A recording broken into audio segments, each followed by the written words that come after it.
Hello everyone. Exam वारी में आप सभी का स्वागत है। दोस्तों, बीपीएससी टीचर के प्रैक्टिस सेट को आगे बढ़ाते हुए आज की इस वीडियो में हम रुक्मणी पब्लिकेशन के प्रैक्टिस सेट नंबर 3 के प्रश्नों को देखेंगे। इसके पहले की वीडियो में हम इसके 2 सेट को कर चुके हैं। अगर आपने वीडियो नहीं देखी है तो प्लीज चैनल पर जाके देख सकते हैं। दोस्तों, इसमें हम जीके जीएस के प्रश्नों को देखेंगे जो आपका 46 नंबर से शुरू हो रहा है। मैथ और रीजनिंग के लिए इसका पीडीएफ आप टेलीग्राम से ले लीजिएगा। पीडीएफ का लिंक आपको डिस्क्रिप्शन बॉक्स या कमेंट बॉक्स में मिल जाएगा। ठीक है, तो चलिए शुरू करते हैं। आज का पहला प्रश्न है, बहिष्कृत भारत जनरल किसने शुरू किया था? बहिष्कृत भारत जनरल ये समाचार पत्र था, किसने शुरू किया था? तो ऑप्शन 20 का राइट आंसर हो जाएगा, बाबा साहब अम्बेडकर ने। ऑप्शन 20 का राइट आंसर हो जाएगा। इनकी अन्य पत्रिकाओं की बात करें तो मूक नायक, ध्यान रखिएगा बीपीएससी टीआरई 1 में पूछा गया है। मूक नायक किसकी पत्रिका है? तो डॉक्टर भीमराव अम्बेडकर की पत्रिका है। और कौन सी है इनकी पत्रिका? समता। समता भी इन्हीं की है और जनता भी इन्हीं की है। इंपॉर्टेंट है, इसको ध्यान रखिएगा। और हम बात करें, इन्होंने कुछ संगठन की भी स्थापना की थी। पूछा जाता है बहिष्कृत हितकारी सभा, ये भी आपका टीआरई 1 में पूछा गया है। बहिष्कृत हितकारी सभा की स्थापना इन्होंने 1924 में किया था। इंपॉर्टेंट है, ध्यान रखिएगा। और कौन से संगठन की स्थापना किया था इन्होंने? स्वतंत्र मजदूर पार्टी। स्वतंत्र मजदूर पार्टी की स्थापना 1936 में किया था। और अनुसूचित जाति संघ, अनुसूचित जाति संघ की स्थापना 1942 में किया था। और गांधी जी के साथ इनका एक समझौता हुआ था, सभी को पता होगा। कौन सा? पूना पैक्ट, जिसे कहते हैं पूना पैक्ट कहते हैं। और कब हुआ था? 24 सितंबर 1932 को हुआ था। इंपॉर्टेंट है, इसको ध्यान रखिएगा। 24 सितंबर 1932 को पूना पैक्ट हुआ था। इनके बुक्स ध्यान रखिएगा, पूछा जाता है इनके बुक्स कौन सी है? तो जाति का उन्मूलन, जाति का उन्मूलन इनकी क्या है? बहुत प्रसिद्ध बुक है। और the partition of India, the partition of India भी इनकी इन्हीं की बुक है। और thoughts on Pakistan, thoughts on Pakistan भी इन्हीं की बुक है। ये सब ध्यान रखिएगा इनके बारे में, बहुत इंपॉर्टेंट है सारे पॉइंट। और इन्हें भारतीय संविधान का जनक कहा जाता है, भारतीय संविधान का जनक कहा जाता है। और ये भारत के क्या थे? पहले कानून मंत्री थे, भारत के पहले कानून मंत्री थे। और क्या थे? ये प्रारूप समिति के अध्यक्ष भी थे, प्रारूप समिति के ये अध्यक्ष भी थे। तो इनके बारे में ये सारे पॉइंट आप ध्यान रखिएगा। ठीक है, अगला है, ईस्वी सन 1855 में संथाल विद्रोह का नेतृत्व किसने किया था? इंपॉर्टेंट प्रश्न है। संथाल विद्रोह का नेतृत्व किसने किया था? तो ऑप्शन ए इसका राइट आंसर हो जाएगा, सिद्धू और कान्हू ने। ऑप्शन ए इसका राइट आंसर हो जाएगा। संथाल विद्रोह ये कब हुआ था? 1855-56 में हुआ था संथाल विद्रोह। पूछा गया था बीपीएससी टीआरई 1 में, संथाल और मुंडा, संथाल और मुंडा जो है किस पेड़ की पूजा करते हैं? तो कदम और महुआ की पूजा करते हैं। ये भी ध्यान रखिए, कदम और महुआ की पूजा करते हैं। पूछा गया प्रश्न है तो इसको भी आप ध्यान रखिएगा। संथाल विद्रोह को हूल विद्रोह भी कहा जाता है, हूल विद्रोह भी इसे कहा जाता है। तो ठीक है, आगे। ईस्वी सन 1929 में लाहौर में आयोजित भारतीय राष्ट्रीय कांग्रेस के अधिवेशन का अध्यक्ष कौन था? बहुत इंपॉर्टेंट प्रश्न है। 1929 में जो कांग्रेस का लाहौर अधिवेशन हुआ था उसकी अध्यक्षता किसने किया था? तो ऑप्शन सी इसका राइट आंसर हो जाएगा, जवाहरलाल नेहरू ने। ऑप्शन सी इसका करेक्ट आंसर हो जाएगा। और इस अधिवेशन में किसकी मांग की गई थी? तो पूर्ण स्वराज की मांग की गई थी। पूछा आता है पूर्ण स्वराज की मांग जो है कांग्रेस के किस अधिवेशन में? तो आपका कांग्रेस के लाहौर अधिवेशन में, जो आपका 1929 में हुआ था। सरदार वल्लभ भाई पटेल की बात करें तो इन्होंने किसकी अध्यक्षता किया था? तो आपका जो 1931 का कराची अधिवेशन हुआ था, 1931 का कराची अधिवेशन हुआ था, इसकी अध्यक्षता किसने किया था? तो सरदार वल्लभ भाई पटेल ने किया था। और इसमें किसका प्रस्ताव रखा गया था? तो मूल अधिकार का प्रस्ताव, मूल अधिकार का प्रस्ताव रखा गया था 1931 के कराची अधिवेशन में। और इसकी अध्यक्षता वल्लभ भाई पटेल ने किया था। मोतीलाल नेहरू की बात करें तो इन्होंने नेहरू रिपोर्ट प्रस्तुत किया था कब? 1928 में। ये पॉइंट भी आप ध्यान रख लीजिएगा। ठीक, आगे। किसी भी सरकार ने नहीं और अंग्रेजों ने भी नहीं जितना कि इस पठान ने काफी बुद्धिमत्ता का परिचय दिया। शेर शाह सूरी के बारे में ये शब्द किसने लिखे? शेर शाह सूरी के बारे में ये शब्द किसने लिखे? तो ऑप्शन ए इसका राइट आंसर हो जाएगा, एच.जी. कीन ने। ऑप्शन ए इसका राइट आंसर हो जाएगा। पूछा जाता है शेर शाह का मकबरा कहाँ पे है? तो ये सासाराम में है, सासाराम में शेर शाह का मकबरा है। इसको भी आप ध्यान रख लीजिएगा। आगे, ब्रिटिश का भारतीय सार्जेंट की उपाधि प्रथम विश्व युद्ध के दौरान सरकार को अपना सहयोग देने के कारण किसने प्राप्त की? ब्रिटिश का भारतीय सार्जेंट की उपाधि किसने प्राप्त की थी? तो ऑप्शन बी इसका राइट आंसर हो जाएगा, महात्मा गांधी जी ने। ऑप्शन बी इसका राइट आंसर हो जाएगा। महात्मा गांधी जी के बारे में बात करें तो इनका जन्म कब हुआ था? 2 अक्टूबर 1869 को पोरबंदर गुजरात में इनका जन्म हुआ था। पूछा जाता है ये अफ्रीका कब गए थे? तो 1893 में अफ्रीका गए थे। भारत वापस कब आए थे? तो 9 जनवरी 1915 को ये भारत वापस आए थे। और 9 जनवरी को कौन सा दिवस मनाया जाता है? तो प्रवासी भारतीय दिवस इसलिए मनाया जाता है। प्रवासी भारतीय दिवस 9 जनवरी को इसलिए मनाया जाता है। इनकी पत्रिका ध्यान रखिएगा, बहुत इंपॉर्टेंट है, यंग इंडिया। यंग इंडिया किसकी पत्रिका है? तो महात्मा गांधी जी की पत्रिका है। नवजीवन, नवजीवन भी इन्हीं की पत्रिका है। हरिजन, हरिजन भी इन्हीं की पत्रिका है। और कौन सा है? Indian opinion.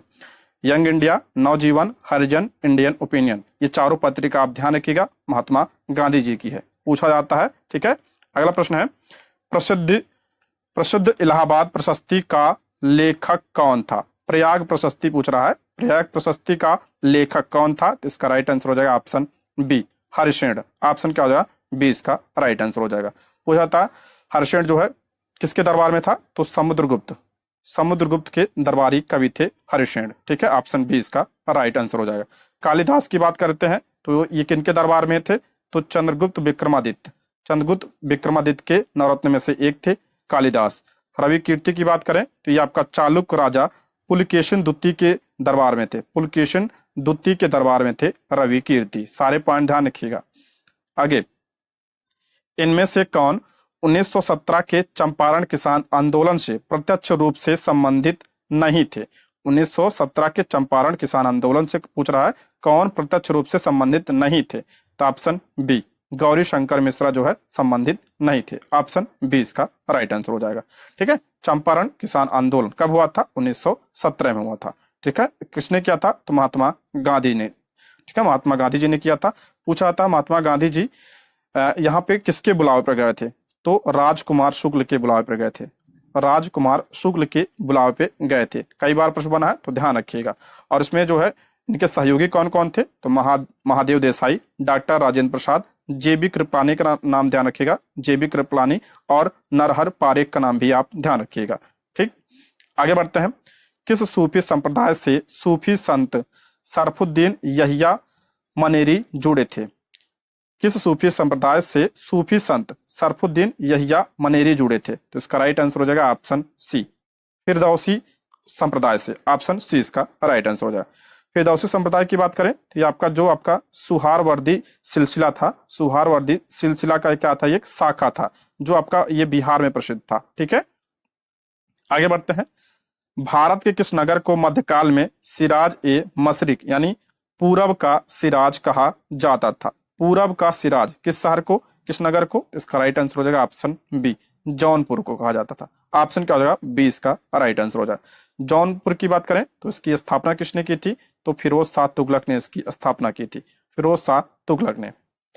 अगला प्रश्न है, किस गुप्त शासक ने अपने बड़े भाई की हत्या कर सत्ता प्राप्त की थी? तो इसका राइट आंसर हो जाएगा ऑप्शन बी, चंद्रगुप्त द्वितीय ने। ऑप्शन बी इसका राइट आंसर हो जाएगा। चंद्रगुप्त द्वितीय ने अपने बड़े भाई रामगुप्त की हत्या कर जो है सत्ता प्राप्त की थी। ठीक है, ऑप्शन बी इसका राइट आंसर हो जाएगा। पूछा जाता है कि फाहियान, फाहियान किसके समय में आया था? तो फाहियान जो है चंद्रगुप्त द्वितीय के समय में भारत आया था। ये पॉइंट भी आप ध्यान रखिएगा। ठीक है, आगे बढ़ते हैं। निम्नलिखित भारतीय सुधारकों में से किसने 1828 में ब्रह्म समाज की स्थापना की थी? ब्रह्म समाज की स्थापना कब हुई थी? 1828 में। किसने किया था? तो ऑप्शन सी, राजा राम मोहन राय ने किया था। ऑप्शन सी इसका राइट आंसर हो जाए। पूछा जाता है राजा राम मोहन राय को राजा की उपाधि किसने दिया था? अकबर द्वितीय ने दिया था। अकबर ने नहीं, अकबर द्वितीय ने दिया था। ये पॉइंट जरूर ध्यान रखिएगा। अकबर द्वितीय ने इन्हें राजा की उपाधि प्रदान की थी। ठीक है, और इन्हें क्या कहा जाता है? राजा राम मोहन राय को तो इन्हें आधुनिक भारत का जनक कहा जाता है। इनके बारे में और पॉइंट की बात करें तो इन्होंने 1815 में आत्मीय सभा की स्थापना की थी। आत्मीय सभा की स्थापना 1815 में किया था। फिर 1821 ध्यान रखिएगा, 1821 में संवाद कौमुदी पत्रिका का प्रकाशन किया था 1821 ईस्वी में। और 1825 ध्यान रखिएगा, 1825 में किसकी स्थापना की थी इन्होंने? वेदांत कॉलेज की स्थापना की थी। वेदांत कॉलेज की स्थापना कब किया था? 1825 ईस्वी में किया था। और 1822 भी ध्यान रखिएगा, 1822 में क्या किया था इन्होंने? तो मिरातुल अखबार का प्रकाशन किया था। मिरातुल अखबार का प्रकाशन 1822 ईस्वी में किया था। ठीक है, सारे पॉइंट इनके बारे में ध्यान रखिएगा। आगे बढ़ते हैं। 1793 के अस्थायी बंदोबस्त व्यवस्था से भू स्वामित्व का अधिकार किसे मिला? 1793 के अस्थायी बंदोबस्त व्यवस्था से भू स्वामित्व का अधिकार किसे मिला था? तो जमींदारों को। ऑप्शन क्या हो जाएगा? सी इसका राइट आंसर हो जाएगा। और ये अस्थायी बंदोबस्त को लागू किसने किया था? तो कॉर्नवालिस ने लागू किया था। कॉर्नवालिस को जो है अस्थायी बंदोबस्त का जनक कहा जाता है। और कब लागू किया था? तो 1793 में लागू किया गया था। पूछा जाए कितने भूभाग पर यह लागू था? तो ये आपका 19% भूभाग पर यह लागू था। दूसरा हम बात करें रैयतवाड़ी व्यवस्था की। रैयतवाड़ी व्यवस्था बहुत इंपॉर्टेंट है। रैयतवाड़ी व्यवस्था का जनक किसे माना जाता है? तो कर्नल रीड और हेक्टर मुनरो को माना जाता है। कर्नल रीड और हेक्टर मुनरो को रैयतवाड़ी व्यवस्था का जनक माना जाता है। और इसमें भू स्वामित्व किसे प्रदान किया गया था? तो किसानों को प्रदान किया गया था। किसे? किसानों को इसमें प्रदान किया गया था। रैयत मतलब ही होता है किसान। ठीक है, और ये कितने भूभाग पर लागू था? तो ये आपका 51% भूभाग पर, सबसे ज्यादा यही लागू था। 51% भूभाग पर यह लागू था। तीसरा आपका महालवाड़ी। महालवाड़ी, आप ध्यान से सुनिएगा सारा पॉइंट। ठीक है, महालवाड़ी। महालवाड़ी व्यवस्था जो है आपका कब शुरू हुई थी? ये आपका 1822 में शुरू होता है। और इसका जनक किससे माना जाता है? तो हाल्ट मैकेंजी को माना जाता है। और ये कितने भूभाग पर लागू था? तो ये आपका 30% भूभाग पर लागू था। पूछा जाता है सबसे ज्यादा कौन सा था? 51% भूभाग पर। कौन? रैयतवाड़ी। उसके बाद आपका दूसरा नंबर महालवाड़ी था। और तीसरे नंबर पर आपका क्या था? अस्थायी बंदोबस्त, जो आपका 19% भूभाग पर लागू था। सारे पॉइंट ध्यान रखिएगा, इंपॉर्टेंट है। ठीक, आगे बढ़ते हैं। महात्मा गांधी जी और उनकी विचारधारा से प्रभावित होने वाला जनजातीय नेता था। महात्मा गांधी जी और उनकी विचारधारा से प्रभावित होने वाला जनजातीय नेता कौन था? तो इसका राइट आंसर हो जाएगा ऑप्शन ए, इसका राइट आंसर हो जाएगा जदोनांग। ऑप्शन क्या हो जाएगा? ए इसका राइट आंसर हो। मणिपुर के थे ये। ऑप्शन ए इसका राइट आंसर हो जाएगा। अगला प्रश्न है, प्रथम जैन महासभा का आयोजन कहाँ हुआ था? ये ध्यान रखिए, प्रथम जैन महासभा पूछा है, बौद्ध नहीं। प्रथम जैन महासभा ये तो यहाँ कहाँ पे हुआ था? ये पाटिलपुत्र में हुआ था। ऑप्शन क्या हो जाएगा? ए इसका राइट आंसर हो जाएगा, पाटिलपुत्र में। और इसकी अध्यक्षता किसने किया था? स्थूल भद्र ने किया था। स्थूल भद्र ने इसकी क्या कहते हैं अध्यक्षता की थी। ये पॉइंट ध्यान रखिएगा। दो जो है यहाँ पे महासभा हुई थी जैन धर्म की। पहली आपका पाटिलपुत्र में हुई थी, तो दूसरी कहाँ पे हुई थी? दूसरी बल्लभी में हुई थी। दूसरी बल्लभी गुजरात में हुई थी। और इसकी अध्यक्षता किसने किया था? तो आपका देवर्धि क्षमा श्रमण ने किया था। इनका पूरा नाम यही है, देवर्धि क्षमा श्रमण ने इसकी अध्यक्षता की थी। ये पॉइंट भी आप ध्यान रखिएगा। आगे बढ़ते हैं। बारेंद्र घोष निम्नलिखित में से किससे जुड़े हुए थे? बारेंद्र घोष किससे जुड़े हुए थे? तो ये आपका अनुशीलन समिति से। ऑप्शन क्या हो जाएगा? 20 का राइट आंसर हो जाएगा। ऑप्शन 20 का राइट आंसर हो जाएगा। ठीक है, और अनुशीलन समिति की जो है एक पत्रिका थी युगांतर। युगांतर ध्यान रखिएगा, ये अनुशीलन समिति की पत्रिका थी। ठीक, आगे। ड्रैकन्सबर्ग पर्वत किस देश में स्थित है? ड्रैकन्सबर्ग पर्वत ये किस देश में है? तो ये आपका दक्षिण अफ्रीका में है। ऑप्शन क्या हो जाएगा? सी इसका राइट आंसर हो जाएगा, दक्षिण अफ्रीका में यह स्थित है। ठीक है, आगे बढ़ते हैं। सर्वाधिक उत्तरी दक्षिणी अक्षांशीय लंबाई वाली सीमा वाला देश है। उत्तरी दक्षिणी अक्षांशीय पूछ रहा है, लंबाई वाली सीमा वाला देश कौन सा है? तो आपका कौन सा है? चिली है। ऑप्शन 20 का राइट आंसर हो जाए, चिली है। ऑप्शन 20 का राइट आंसर हो जाए। चिली की बात करें तो ये आपका दक्षिण अमेरिका महाद्वीप का क्या है? देश है। दक्षिण अमेरिका महाद्वीप का देश है चिली। इसकी राजधानी क्या है? तो सैंटियागो इसकी राजधानी है। अगला प्रश्न है, बिहार के किस जिले में गंगा नदी सबसे लंबी है? पूछ रहा बिहार के किस जिले में गंगा नदी सबसे लंबी है? तो पटना में है। ऑप्शन क्या हो जाएगा? सी इसका राइट आंसर हो जाएगा, पटना में। अगर हम बात करें तो बिहार के कितने जिले जो है गंगा नदी के किनारे हैं? तो 12 जिले हैं। 12 जिले ध्यान रखिएगा, इंपॉर्टेंट है ये। ठीक है, और बिहार में गंगा नदी की कुल लंबाई कितनी है? तो 445 किलोमीटर है। 445 किलोमीटर टोटल बिहार में बहती है गंगा नदी। और गंगा नदी की कुल लंबाई की बात करें तो 2525 किलोमीटर है। अगला, निम्नलिखित में से किस क्षेत्र में प्रवाल भित्ति नहीं पाई जाती है? पूछ रहा प्रवाल भित्ति किस क्षेत्र में नहीं पाई जाती है? तो कैम्बे की खाड़ी, मन्नार की खाड़ी, कच्छ की खाड़ी। मन्नार की खाड़ी में पाई जाती है, कच्छ की खाड़ी में पाई जाती है, कैम्बे की खाड़ी में नहीं पाई जाती है। ये ऑप्शन क्या हो जाएगा? ए इसका राइट आंसर है। कैम्बे की खाड़ी कहाँ पे है? ये आपका गुजरात के पास अरब सागर में है। ये ऑप्शन ए इसका राइट आंसर हो जाएगा। यहाँ पे जो है प्रवाल भित्ति नहीं पाई जाती है। आगे, किस राज्य में दक्कन के पठार की सबसे ऊंची चोटी अनाई मुड़ी स्थित है? अनाई मुड़ी पूछ रहा है। अनाई मुड़ी की बात करें तो ये क्या है? ये दक्षिण भारत की सबसे ऊंची चोटी है। दक्षिण भारत की सबसे ऊंची चोटी है अनाई मुड़ी। पूछ रहा किस राज्य में है ये? तो ये केरल में है। ऑप्शन 20 का राइट आंसर हो जाएगा, केरल में। ऑप्शन 20 का राइट आंसर हो जाएगा। अब पूछा दूसरी जो है सबसे ऊंची चोटी कौन सी है? तो दोड्डा बेट्टा। दोड्डा बेट्टा दक्षिण भारत की दूसरी सबसे ऊंची चोटी है, और ये नीलगिरी की सबसे ऊंची चोटी है दोड्डा बेट्टा। दोनों पॉइंट ध्यान रखिएगा। अगला, निम्नलिखित में से रामसर स्थलों और उनके संबंधित राज्यों का कौन सा संयोजन सही ढंग से सुमेलित नहीं है? रामसर स्थल दिया है, पहला दिया है असुपा झील उड़ीसा में, सही है। सालबुक वेटलैंड तमिलनाडु, ये आपका गलत हो जाएगा। ऑप्शन क्या होगा? 20 का राइट आंसर है। सालबुक वेटलैंड ये कहाँ पे है? ये जम्मू कश्मीर में है। जम्मू कश्मीर में है ये सालबुक वेटलैंड, ठीक है। जो तमिलनाडु में दिया है गलत है। ऑप्शन 20 का राइट आंसर हो जाएगा। और हम बात करें भारत में वर्तमान में कितने रामसर स्थल हैं? तो 80 हैं, 75 नहीं है, 80 ध्यान रखिएगा, क्योंकि अभी फरवरी में ही 5 को मिला है। तो आपका कितना हो गया? 80।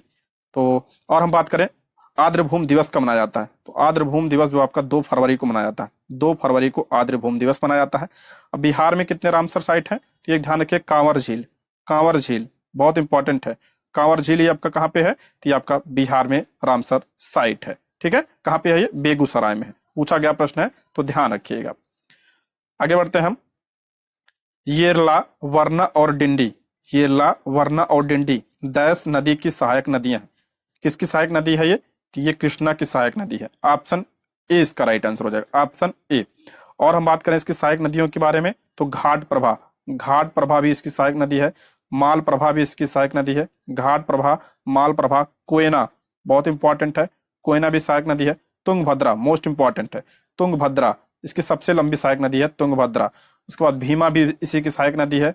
मूसी भी इसी की सहायक नदी है। सारे पॉइंट इसमें ध्यान रखिएगा। कृष्णा नदी की बात करें, इस पे बांध पूछा गया है, तो श्री सैलम बांध। श्री सैलम बांध जो है किस नदी पर है? कृष्णा नदी पर है। और कौन सा है? नागार्जुन सागर बांध। नागार्जुन सागर बांध भी आपका कृष्णा नदी पर है, ठीक है। आगे बढ़ते हैं। निम्न में से कौन सा एक कृषि में उत्पादकता बढ़ाने का रास्ता है? कृषि में उत्पादकता बढ़ाने का रास्ता पूछ रहा कौन सा है? कुशल सिंचाई तो सही है, गुणवत्ता युक्त बीज सही है, उर्वरकों का प्रयोग ये भी सही है। तो ऑप्शन डी इसका राइट आंसर। उपयुक्त में से एक से अधिक। दोस्तों, यदि आप हमारे चैनल पर नए हैं तो प्लीज चैनल को सब्सक्राइब करें, और अगर आपको वीडियो पसंद आती है तो लाइक, शेयर और कमेंट करें। और कोई सुझाव हो तो कमेंट बॉक्स में जरूर बताइएगा आप लोग, ठीक है। आगे बढ़ते हैं। भारत के निम्न राज्यों में से किसे चीनी का कटोरा कहा जाता है? चीनी का कटोरा किस राज्य को कहा जाता है? तो उत्तर प्रदेश को कहा जाता है। ऑप्शन क्या हो जाएगा? ए इसका राइट आंसर हो जाएगा। और हम बात करें विश्व में किसे कहा जाता है, तो विश्व में क्यूबा को कहा जाता है, ठीक है। आगे, संविधान का कौन सा अनुच्छेद पंचायतों की शक्तियां, अधिकार और जिम्मेदारियों से संबंधित है? कौन सा अनुच्छेद पंचायतों की शक्तियां, अधिकार और जिम्मेदारियों से संबंधित है? ऑप्शन बी आर्टिकल 243 जी। ऑप्शन क्या हो जाएगा? 20 का राइट आंसर हो जाएगा। पंचायत की बात करते हैं, तो पंचायत को संवैधानिक दर्जा जो है किस संविधान संशोधन के द्वारा? 73वें संविधान संशोधन 1992 के द्वारा प्रदान किया गया था।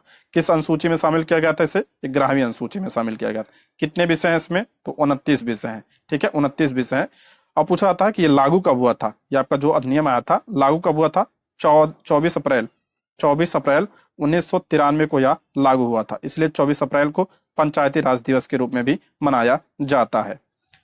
अगला प्रश्न है, कौन सा विशेष प्रावधान भारतीय संविधान में ब्रिटिश संविधान से लिया गया है? ब्रिटिश संविधान से पूछ रहा क्या लिया गया है? तो संसदीय प्रणाली लिया गया है। ऑप्शन क्या हो जाएगा? ए इसका राइट आंसर हो जाएगा। संसदीय प्रणाली कहां से? ब्रिटेन से लिया गया। यहां से और क्या लिया गया है? तो एकल नागरिकता भी यहां से लिया गया। एकल नागरिकता भी ब्रिटेन से लिया गया है। संघीय प्रणाली की बात करें तो कहां से लिया गया है? ये कनाडा के संविधान से लिया गया है, कनाडा से लिया गया है। मूल अधिकार कहां से लिया गया है? तो ये अमेरिका के संविधान से मूल अधिकार लिया गया है, ठीक। आगे, कौन से सभा के सदस्य कह सकते हैं कि उनके मंत्रियों की परिषद में कोई विश्वास नहीं है? कौन से सभा के सदस्य कह सकते हैं कि उनके मंत्रियों की परिषद में कोई विश्वास नहीं है? तो इसका राइट आंसर हो जाएगा ऑप्शन बी, केवल लोकसभा। ऑप्शन बी इसका राइट आंसर हो जाएगा। यहाँ पे अविश्वास प्रस्ताव की बात हो रही है। अविश्वास प्रस्ताव जो है केवल लोकसभा में पेश किया जा सकता है। ऑप्शन बी इसका राइट आंसर हो जाएगा। अगला, विधि का नियम या कानून का अधिराज्य का मतलब क्या है? विधि का नियम या कानून का अधिराज्य का मतलब क्या है? तो ऑप्शन क्या हो जाएगा? ए, सभी के लिए एक कानून और सभी के लिए एक न्यायतंत्र। ठीक है, ऑप्शन ए इसका राइट आंसर हो जाएगा। अगला, पंचायती राज संस्थाओं को 29 कार्यों की सूची किस अनुच्छेद के तहत दी गई है? 29 सूची है, 29 विषय है ना इसमें पंचायती राज में, पूछ रहा है किस अनुच्छेद के तहत दी गई है? तो आपका हो जाएगा ऑप्शन सी, अनुच्छेद 243 जी। ऑप्शन सी इसका राइट आंसर हो जाएगा। सरकार की संसदीय व्यवस्था के विषय में निम्नलिखित में से कौन सा वक्तव्य सही है? संसदीय व्यवस्था के बारे में यहाँ पे दिया है। पहला है, विधायिका न्यायपालिका के प्रति जवाबदेह है, गलत है। दूसरा, विधायिका कार्यपालिका के प्रति जवाबदेह है, ये भी गलत है। कार्यपालिका विधायिका के प्रति जवाबदेह है, तो ठीक है, गलत हो जाएगा। विधायिका एवं कार्यपालिका दोनों स्वतंत्र हैं, गलत है। स्वतंत्र नहीं है, दोनों एक दूसरे से संबंधित हैं, तो इसका राइट आंसर हो जाएगा ऑप्शन ई, उपयुक्त में से कोई नहीं। ऑप्शन ई इसका राइट आंसर हो जाएगा। अगला, भारत में मतदान के लिए प्रयोग की जाने वाली मशीन वीवीपैट का संस्करण क्या है? वीवीपैट का संस्करण पूछा है, तो ऑप्शन सी इसका राइट आंसर हो जाएगा, M3, ऑप्शन सी। अगला प्रश्न है, भारतीय संविधान की किस अनुसूची में संघ सूची, राज्य सूची और समवर्ती सूची के अंतर्गत संघ और राज्यों की शक्तियों का विभाजन किया गया है? पूछ रहा है जो आपका संघ सूची है, राज्य सूची है और समवर्ती सूची है, किस अनुसूची में है? तो ये आपका 7वीं अनुसूची में है। ऑप्शन क्या हो जाएगा? ए इसका राइट आंसर हो जाएगा, 7वीं अनुसूची में। संघ सूची की बात करें तो वर्तमान में इसमें कितने विषय हैं? 100 विषय हैं, 100 विषय हैं इसमें। राज्य सूची की बात करें तो कितने विषय हैं इसमें? 61 विषय हैं। समवर्ती सूची में कितने विषय हैं? तो आपका वर्तमान में 52 विषय हैं। संघ सूची में कौन कौन सा विषय आता है? ध्यान रखिएगा, रक्षा, रक्षा हो गया, विदेश हो गया, डाक हो गया और संचार हो गया, ये सब संघ सूची के अंतर्गत आता है। राज्य सूची के अंतर्गत आपका पुलिस हो गया, पुलिस राज्य सूची के अंतर्गत आता है। स्वच्छता, स्वच्छता भी आपका राज्य सूची के अंतर्गत। और अस्पताल, अस्पताल भी आपका किसके अंतर्गत आता है? तो राज्य सूची के अंतर्गत आता है। समवर्ती सूची बहुत इंपॉर्टेंट है आपके लिए, इसमें ध्यान रखिए, जंगल, जंगल किस सूची का विषय है? समवर्ती सूची के विषय है। शिक्षा, शिक्षा किस सूची का विषय है? तो समवर्ती सूची। शादी, ये किस भी सूची का विषय? समवर्ती। आर्थिक नियोजन, ये भी समवर्ती सूची का विषय। समवर्ती सूची सबसे ज्यादा इंपॉर्टेंट है। अगला, भारतीय संविधान के किस अनुच्छेद में यह उल्लेख है कि विधि के प्राधिकार के अलावा कोई भी कर लगाया या वसूला नहीं जाएगा? तो इसका राइट आंसर हो जाएगा, किस अनुच्छेद में कहा गया? अनुच्छेद 265 में। ऑप्शन क्या हो जाएगा? ए इसका राइट आंसर हो जाएगा, अनुच्छेद 265।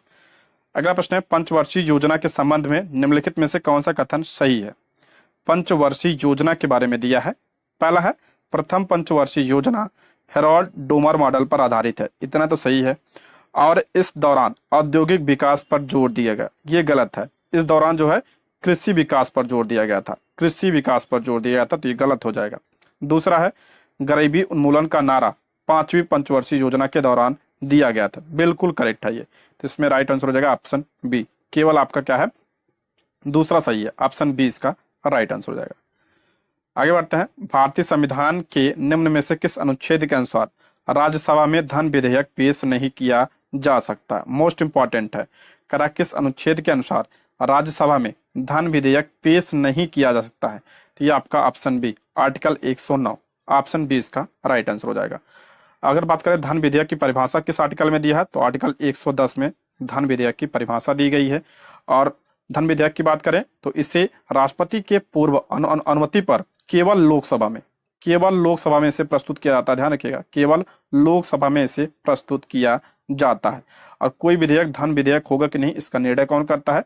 तो जो लोकसभा का अध्यक्ष होता है, लोकसभा का अध्यक्ष जो होता है वह निर्णय करता है कि कोई विधेयक धन विधेयक होगा कि नहीं। पूछा था कि राज्यसभा जो है धन विधेयक को अपने पास कितने दिन के लिए रख सकती है? तो मात्र 14 दिन के लिए, 14 दिन के लिए। अगला प्रश्न है, निम्नलिखित कथनों पर विचार कीजिए। पहला है, भारत की संसद भारत के संविधान की 9वीं अनुसूची में एक विशेष कानून रख सकती है, बिल्कुल सही है। दूसरा है, 9वीं अनुसूची में रखे गए कानून की वैधता की जांच किसी भी अदालत द्वारा नहीं की जा सकती है और ना ही इस पर कोई फैसला सुनाया जा सकता है। तो ये गलत हो जाएगा। तो ऑप्शन क्या हो जाएगा? ऑप्शन ए इसका राइट आंसर हो जाएगा, ऑप्शन ए। 9वीं अनुसूची की बात करें इसमें आपका क्या है? भूमि सुधार संबंधी जो है कानून है, किसमें है? 9वीं अनुसूची में है। और इसे जोड़ा कब गया था? तो इसे पहले संविधान संशोधन 1951 के द्वारा इसे जोड़ा गया था। अगला प्रश्न है, सॉफ्ट करेंसी से तात्पर्य है? सॉफ्ट करेंसी, इसका राइट आंसर हो जाएगा ऑप्शन बी, वह मुद्रा जिसकी आपूर्ति मांग की अपेक्षा अधिक है। ठीक है, आपूर्ति मांग की अपेक्षा अधिक हो तो उसे क्या कहते हैं? उसे सॉफ्ट करेंसी कहते हैं। भारतीय छठी पंचवर्षीय योजना की अवधि संबंधित है। भारतीय छठी पंचवर्षीय योजना के बारे में पूछ रहा है, उसकी अवधि क्या थी? तो ऑप्शन 20 का राइट आंसर हो जाएगा 1980 से 1985। ऑप्शन 20 का राइट आंसर हो जाएगा। अगला है, सामुदायिक विकास कार्यक्रम का उद्देश्य है। सामुदायिक विकास कार्यक्रम, इसका उद्देश्य क्या है? तो शैक्षणिक सुविधाएं सुलभ कराना, बिल्कुल सही है। जीवन स्तर को बेहतर बनाना, बिल्कुल सही। योजना बनाने में गांवों की सहायता करना, ये भी आपका क्या है? करेक्ट है। तो ऑप्शन डी, उपयुक्त में से एक से अधिक। ऑप्शन डी इसका राइट आंसर हो जाएगा। और इसकी शुरुआत कब हुई थी सामुदायिक विकास कार्यक्रम की? तो 2 अक्टूबर 1952 को इसकी शुरुआत हुई थी। आगे बढ़ते हैं, अर्थशास्त्र की कौन सी शाखा तेजी से हो रहे आर्थिक विकास के परिणाम स्वरूप प्राकृतिक संसाधन भंडारों के ह्रास और प्रदूषण से संबंधित है? तो इसका राइट आंसर हो जाएगा ऑप्शन ए, पर्यावरणीय अर्थशास्त्र। ऑप्शन क्या हो जाएगा? ए इसका राइट आंसर हो जाएगा। अगला है, मध्यस्थ वस्तुएं को आर्थिक शब्दावली में कहते हैं। मध्यस्थ वस्तुओं को आर्थिक शब्दावली में क्या कहा जाता है? तो इसका राइट आंसर हो जाएगा ऑप्शन सी, पुनर्विक्रय या अन्य वस्तुओं के उत्पादन के लिए उद्योगों के बीच बेचे जाने वाली वस्तुएं। ऑप्शन क्या हो जाएगा? सी इसका राइट आंसर हो जाएगा। अगला, निम्नलिखित में से कौन सा भारतीय रिजर्व बैंक की मौद्रिक नीति का एक साधन नहीं है? पूछ रहा, आरबीआई की मौद्रिक नीति का कौन सा साधन नहीं है? रेपो रेट दर है, सही है। चल निधि समायोजन, ये भी सही है। जीएसटी नहीं है। ऑप्शन क्या हो जाएगा? सी इसका राइट आंसर हो जाएगा। ऑप्शन सी, मौद्रिक नीति कौन जारी करता है? तो आरबीआई जारी करता है। अगला प्रश्न है, शब्द संक्षेप ट्रिम्स से क्या बनता है? तो ट्रिम्स, इसका राइट आंसर हो जाएगा ऑप्शन सी, व्यापार संबंधित निवेश उपाय। ऑप्शन क्या होगा? सी इसका राइट आंसर हो जाएगा। अगला प्रश्न है, वैश्वीकरण में सम्मिलित नहीं है। वैश्वीकरण में क्या सम्मिलित नहीं है? तो ऑप्शन बी, सार्वजनिक क्षेत्र की इक्विटी का विनिवेश। ऑप्शन क्या हो जाएगा? बी इसका राइट आंसर हो जाएगा। अगला, स्थितिज ऊर्जा में ह्रास होगा। स्थितिज ऊर्जा में ह्रास कब होगा? तो ऑप्शन सी, पानी में वायु के बुलबुलों को ऊपर उठने पर। ऑप्शन क्या होगा? सी इसका राइट आंसर हो जाएगा। स्थितिज ऊर्जा किसमें पाई जाती है? तो स्प्रिंग में पाई जाती है। और किसमें पाई जाती है? तो आपका बांध के जल में पाई जाती है। बांध के जल में कौन सी ऊर्जा होती है? तो स्थितिज ऊर्जा होती है। पूछा आता है, ध्यान रखिएगा। अगला प्रश्न है, गति का द्वितीय नियम दर्शाता, सभी को पता होगा। ऑप्शन क्या हो जाएगा? 20 का राइट आंसर हो जाएगा। किसी वस्तु की गति के परिवर्तन की दर शुद्ध बल की दिशा में वस्तु पर लागू शुद्ध बल के अनुपातिक होती है। ऑप्शन क्या हो जाएगा? 20 का राइट आंसर हो जाएगा। नेक्स्ट बढ़ते हैं, ऊपरी वायुमंडल में मौजूद कणों के चारों ओर प्रकीर्णित होने वाले सूर्य प्रकाश को डैश के रूप में जाना जाता है। इसे टिंडल प्रभाव कहा जाता है। ऑप्शन क्या हो जाएगा? 20 का राइट आंसर, टिंडल प्रभाव। अब बात करें, सर्वाधिक प्रकीर्णन जो है किस रंग का होता है? तो बैगनी रंग का होता है। बैगनी रंग का सर्वाधिक प्रकीर्णन होता है। और सबसे कम किसका होता है? तो लाल रंग का सबसे कम होता है। अगला प्रश्न है, निम्न में से कौन सा पराध्वनिक तरंगों का औद्योगिक अनुप्रयोग नहीं है? पराध्वनिक तरंगों का औद्योगिक अनुप्रयोग कौन सा नहीं पूछा है? तो ऑप्शन बी, किसी पौधे के शरीर से कीटनाशकों को पराश्रय तरीके से हटाना। ऑप्शन बी इसका राइट आंसर हो जाएगा। बाकी इसका उपयोग पराश्रय इकाई, धातुओं में दोषों की पराश्रय पहचान, ये सब उसके उपयोग है। ऑप्शन बी जो है इसका उपयोग नहीं है। ऑप्शन बी इसका राइट आंसर हो जाएगा। पराश्रय ध्वनि की बात करें तो इसकी रेंज क्या होती है? तो आपका जो 20,000 हर्ट्ज से अधिक की ध्वनि होती है वो क्या होती है? पराश्रव्य ध्वनि कहलाती है। श्रव्य ध्वनि की रेंज पूछा जाता है, क्या पूछा गया प्रश्न है ये? श्रव्य ध्वनि यानी जो हम सुन सकते हैं, मनुष्य सुन सकता है, तो आपका 20 से 20,000 हर्ट्ज तक। ठीक है, 20 से 20,000 हर्ट्ज। और एक है आपका अश्रव्य ध्वनि, जिसे हम नहीं सुन सकते हैं, तो वह क्या है आपका 20 हर्ट्ज से जो कम की ध्वनि होती है उसे अश्रव्य ध्वनि कहा जाता है। अगला प्रश्न है, जब कोई वस्तु एक समान गति से गमन कर रही है तो उसका त्वरण क्या होगा? कह रहा है जब कोई वस्तु एक समान गति से गमन कर रही हो तो इसका जो है त्वरण क्या होगा? तो त्वरण क्या होगा? 0 होगा। ऑप्शन ई, उपयुक्त में से कोई नहीं। Option E. अगला, उत्तल लेंस की फोकस दूरी सबसे अधिक होगी। उत्तल लेंस की पूछ रहा है, फोकस दूरी सबसे अधिक होगी किस प्रकाश में? तो ऑप्शन ए इसका राइट आंसर हो जाएगा, लाल प्रकाश के लिए। ऑप्शन क्या हो जाएगा? ए इसका राइट आंसर हो जाएगा। फोकस दूरी जो है आपका ये तरंग दैर्घ्य पर निर्भर करती है, और सबसे ज्यादा तरंग दैर्घ्य जो है किसकी होती है, तो लाल प्रकाश की होती है। लाल रंग की तरंग दैर्घ्य जो होती है सबसे ज्यादा होती है, और सबसे कम पूछा जाता तरंग दैर्घ्य किसकी होती है, तो बैगनी रंग की सबसे कम तरंग दैर्घ्य होती है। ठीक है, आगे बढ़ते हैं। निम्न में से कौन सा कथन द्रव्यमान के संबंध में गलत है। द्रव्यमान के बारे में पूछ रहा है, कौन सा कथन गलत है। पहला है यह पदार्थ का एक आधारभूत गुण है, बिल्कुल क्या है, करेक्ट है। दूसरा है द्रव्यमान ताप दाब या किसी स्थान पर वस्तु की स्थिति पर निर्भर करता है, ये आपका गलत है। ऑप्शन बी इसका राइट आंसर है।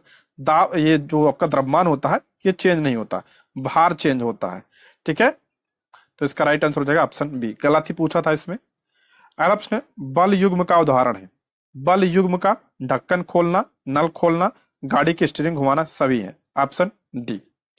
नेक्स्ट है निम्नलिखित कांचों में से कौन सा गोली रोक आवरण के लिए प्रयोग किया जाता है।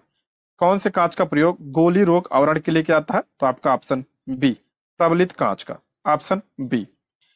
अगला प्रश्न है मोम का गलनांक बढ़ने पर, मोम का गलनांक बढ़ने पर क्या होगा, सॉरी मोम पूछ रहा है मोम का गलनांक दाब बढ़ने पर, दाब बढ़ने पर मोम का गलनांक क्या होगा, तो बढ़ जाएगा। ठीक है, दाब बढ़ने पर मोम का गलनांक बढ़ जाएगा, ऑप्शन बी। अगला है एक यौगिक अपने उच्च ऑक्सीकरण अवस्था में है तब यह होगा, एक यौगिक अपने उच्च ऑक्सीकरण अवस्था में है तब यह होगा, तो इसका राइट आंसर हो जाएगा ऑप्शन सी अत्यधिक ऑक्सीकारक गुण वाला। ठीक है, ऑप्शन क्या हो जाएगा, सी इसका राइट आंसर हो जाएगा। नेक्स्ट आपका है बैबिट मिश्र धातु का मुख्य घटक कौन सा है। बैबिट जो है आपका ये क्या है, मिश्र धातु है, तो इसका घटक कौन सा है, तो option C tin, option C इसका राइट आंसर है। बैबिट जो है आपका टिन, एंटीमनी और कॉपर का मिश्र धातु है। ठीक है, ऑप्शन सी इसका राइट आंसर हो जाएगा। अगला है सफेद सीमेंट के सफेद होने का कारण क्या है। सफेद सीमेंट के सफेद होने का कारण पूछ रहा है, तो ऑप्शन सी इसमें लौह नहीं होता है। ठीक है, ऑप्शन सी इसका राइट आंसर हो जाएगा। नेक्स्ट बढ़ते हैं प्रबल अम्ल और प्रबल क्षार के लवणों का पीएच मान होता है। इंपॉर्टेंट प्रश्न पूछा गया है, प्रबल अम्ल और प्रबल क्षार लवणों का पीएच कितना होता है, तो आपका 7 होता है, यानी क्या होता है, उदासीन होता है, उदासीन होता है। इंपॉर्टेंट है, इसको ध्यान रखिएगा। पानी का पीएच, शुद्ध पानी का पीएच कितना होता है, तो 7 होता है। पानी क्या होता है आपका, उदासीन होता है। नमक क्या होता है आपका, ये उदासीन होता है। सारे पॉइंट ध्यान रखिएगा। अगर पीएच आपका 7 होता है तो क्या होता है, उदासीन होता है। 7 से अधिक होता है क्या होता है, क्षारीय होता है। 7 से अधिक क्षारीय और 7 से कम क्या होता है, ये आपका अम्लीय होता है। 7 से कम पीएच तो अम्लीय। पूछा गया था बीपीएससी टीआरई 1 में कि जो आपका जो रक्त का प्लाज्मा होता है वो क्या होता है, तो वो थोड़ा सा क्षारीय होता है। उसका पीएच 7.3 से लेकर 7.4 तक होता है, थोड़ा सा क्षारीय होता है। ठीक है, पॉइंट ध्यान रखिएगा, इंपॉर्टेंट है। अगला प्रश्न, मक्खन में परिक्षेपण प्रावस्था तथा परिक्षेपण माध्यम क्रमशः है। मक्खन में परिक्षेपण प्रावस्था क्या है, द्रव है, और परिक्षेपण माध्यम क्या है, ठोस है। ऑप्शन क्या हो जाएगा, बी इसका राइट आंसर हो जाएगा, ऑप्शन बी। अगला प्रश्न है थर्मोप्लास्टिक है। थर्मोप्लास्टिक पूछ रहा है क्या है, इसमें कौन सा, तो पॉलीथीन है, पीवीसी भी है और पॉलीस्टाइरीन भी है। तो इसका राइट आंसर होगा ऑप्शन डी, ऑप्शन डी उपयुक्त में से एक से अधिक। अगला प्रश्न है एल्कोहल के विहाइड्रोजनीकरण से यौगिक प्राप्त होता है। एल्कोहल के विहाइड्रोजनीकरण से कौन सा यौगिक प्राप्त होता है, तो एल्डिहाइड प्राप्त होता है। ऑप्शन सी इसका राइट आंसर हो जाएगा। नेक्स्ट, मानव में निम्नलिखित में से कौन सा रोग वायु द्वारा फैल सकता है। वायु द्वारा कौन सा फैल सकता है, तो ऑप्शन बी यक्षमा यानी टीबी। ऑप्शन क्या हो जाएगा, बी इसका राइट आंसर है। और टीबी जो है किससे फैलती है, ये आपका बैक्टीरिया की वजह से होता है, बैक्टीरिया की वजह से होता है। ठीक है, बैक्टीरिया की वजह से। डेंगू की बात करते हैं तो ये किसकी वजह से होता है, ये आपका वायरस की वजह से होता है। वायरस की वजह से आपका डेंगू होता है। इसका वाहक मच्छर क्या होता है, तो मादा एडीज मच्छर। मादा एडीज मच्छर जो है आपका क्या है, डेंगू का वाहक मच्छर है। एड्स की बात करें तो आपका ये HIV नामक वायरस से होता है। अगला प्रश्न है अवायवीय श्वसन और वायवीय श्वसन दोनों ही प्रक्रमों में निम्नलिखित में से कौन सी प्रक्रिया समान है। करा अवायवीय श्वसन और वायु श्वसन में दोनों प्रक्रमों में कौन सी प्रक्रिया समान है, तो ऑप्शन बी ग्लूकोज जो कि एक 6 कार्बन वाला अणु है का 3 कार्बन वाले अणु पाइरुवेट में विखंडन, ये दोनों समान है। Option B. अगला आपका है निम्नलिखित में से कौन सा युग्म सुमेलित नहीं है। एक तरफ विटामिन दिया है, दूसरी तरफ आपका प्रचुर स्रोत दिया है। विटामिन बी सिक्स किसमें पाया जाता है? तो धान की चोकर, बिल्कुल करेक्ट है। विटामिन बी टू, कॉड यकृत तेल, ये गलत है, तो इसमें नहीं पूछा तो ऑप्शन बी इसका राइट आंसर हो जाएगा। कॉड यकृत तेल ये आपका विटामिन डी होता है इसमें। अब विटामिन बी टू की बात करें तो किसमें होता है? आपका दूध में होता है, पनीर में होता है, अंडा में होता है, इन सब में क्या होता है? विटामिन। सब्जी में होता है, विटामिन बी टू होता है। विटामिन ई की बात करें इसमें आपका क्या, ये किसमें होगा? गेहूं अंकुर तेल, ये सही है, तो ऑप्शन बी इसका राइट आंसर हो जाएगा। ठीक है, ऑप्शन बी। निम्नलिखित में से कौन सा रोग प्रदूषक से संबंधित है? कौन सा रोग प्रदूषक से संबंधित है? तो इसका राइट आंसर हो जाएगा ऑप्शन बी इसका राइट आंसर हो जाएगा, सिलिकोसिस, ऑप्शन बी। नेक्स्ट, संदेश स्थानांतरण का कार्य निम्नलिखित में से कौन सी कोशिकाएं करती हैं? संदेश स्थानांतरण का कार्य कौन सी कोशिका? तो ऑप्शन बी, लंबी शाखान्वित तंत्रिका कोशिका, ऑप्शन बी। अगला है, निम्न में से कौन मस्तिष्क की सक्रियता को दबाता है तथा शांति, शिथिलता व निद्रा का एहसास उत्पन्न करता है? तो इसका राइट आंसर हो जाएगा ऑप्शन सी इसका राइट आंसर हो जाएगा, एम्फेटामाइंस, ऑप्शन सी इसका राइट आंसर हो जाएगा। नेक्स्ट बढ़ते हैं, रासायनिक रूप से एक एंटीबॉडी होता है, एंटीबॉडी, तो इसका राइट आंसर हो जाएगा प्रोटीन होता है, ऑप्शन सी इसका राइट आंसर हो जाएगा। नेक्स्ट, दूध के दही में रूपांतरण से इसकी अच्छी पोषक क्षमता किसकी वृद्धि के कारण होती है? करा, दूध से दही में रूपांतरण से इसकी अच्छी पोषक क्षमता किसकी वृद्धि के कारण होती है? तो इसका राइट आंसर हो जाएगा ऑप्शन ए इसका राइट आंसर है, विटामिन बी 12 की वृद्धि के कारण होती है, ऑप्शन क्या हो जाएगा? ए इसका राइट आंसर है। विटामिन बी 12 के बात करें, रासायनिक नाम पूछा गया था तो साइनोकोबाल्मिन, साइनोकोबाल्मिन जो है इसका रासायनिक नाम होता है, ध्यान रखिएगा, ऑप्शन ए इसका राइट आंसर हो जाएगा। नेक्स्ट, निम्नलिखित में से कौन सा जीव जल गुणवत्ता के संकेतक के रूप में प्रयुक्त किया जाता है?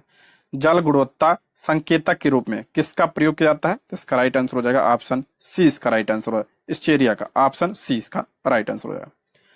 अगला प्रश्न है, गंगा 5 संकर किस्म किस फसल की है? गंगा 5, तो ये आपका हो जाएगा ऑप्शन ई, उपयुक्त में से कोई नहीं, ऑप्शन ई इसका राइट आंसर हो जाएगा। किसका है ये? तो ये मक्का का है, ठीक है, मक्का का है। आगे, निम्नलिखित में से कौन प्रायद्वीपीय पठार का भाग नहीं है? कौन प्रायद्वीपीय पठार का भाग नहीं है? तो प्रायद्वीपीय पठार का गारो पहाड़ियां हैं, जयंतिया पहाड़ियां हैं, मेघालय में है, करेक्ट है। विंध्या पहाड़ी नहीं है, ऑप्शन क्या हो जाएगा? बी इसका राइट आंसर, विंध्य पहाड़ी, ऑप्शन बी इसका राइट आंसर हो जाएगा। अगला प्रश्न है, रेशम के कीड़े पालने को कहते हैं, रेशम कीट पालन को क्या कहा जाता है? तो उसे सेरीकल्चर कहा जाता है, ऑप्शन सी इसका राइट आंसर हो जाएगा। एपी कल्चर किसे कहा जाता है? तो आपका मधुमक्खी पालन को क्या कहते हैं? मधुमक्खी पालन को एपी कल्चर कहते हैं। हॉर्टिकल्चर की बात करें तो आपका बागवानी को क्या कहा जाता है? हॉर्टिकल्चर कहा जाता है। अगला प्रश्न है, भारत में मैंग्रोव वनस्पति अधिक विस्तृत रूप में पाई जाती है। मैंग्रोव वनस्पति यानी ज्वारी वन पूछ रहा है, कहाँ पाया जाता है सर्वाधिक? तो आपका ऑप्शन बी, सुंदरवन में, ऑप्शन बी इसका राइट आंसर हो जाए, अधिक विस्तृत रूप में यहाँ पर पाया जाता है सुंदरवन में। अगला प्रश्न है, परिवर्तन मंडल या क्षोभ मंडल में तापमान, क्षोभ मंडल में तापमान क्या होता है? तो जैसे जैसे हम ऊंचाई पे जाएंगे वैसे तापमान क्या होता है? घटता है, ऑप्शन ए इसका राइट आंसर हो जाएगा, ऑप्शन ए। क्षोभ मंडल की बात करें तो मौसम संबंधी जितनी घटनाएं होती हैं कहाँ पे होती हैं? क्षोभ मंडल में होती हैं, ठीक है।